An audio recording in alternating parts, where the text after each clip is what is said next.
పొలంలో సంపద. ఒక రైతుకు 3 సోమరి పుత్రులు ఉండేవారు. వారు ఏ పనిని చేసేవారు కాదు. విలాసాలు జరుపుకోవడానికి తండ్రిని డబ్బులు అడుగుతుండేవారు. తండ్రి వారికి బుద్ధి నేర్పాలని నిశ్చయించుకున్నాడు.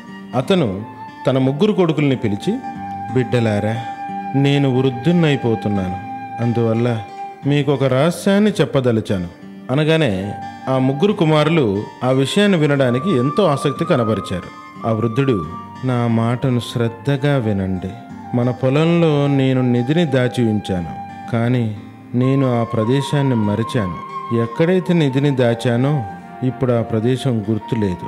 మీరంతా కలిసి పొలాన్ని దున్ని నిధిని వెలికి తీయండి అనగానే సోమరిపోతులైన ఆ 3 కొడుకులు మరుసటి రోజు భూమిలో గుంతలు తీయడం మొదలుపెట్టారు.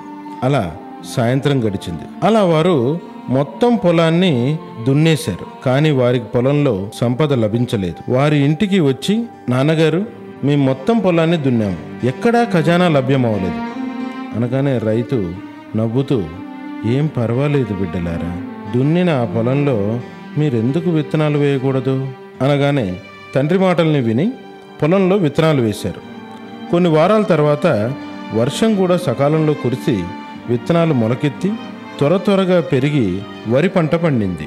అప్పుడు రైతు, పుత్రులారా, మీరు వెంటనే పంటను మార్కెట్లో అమ్మండి, ఆ వచ్చిన ధనాన్ని నా వద్దకు తీసుకుని రండి అనగానే వాళ్ళు పంటను అమ్మేశారు.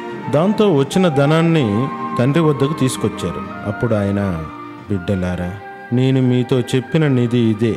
ఈ నిధి మన పొలం మట్టిలోనే దాగి ఉంది. మీ శ్రమ వల్లనే ఇది బయటకు వచ్చింది.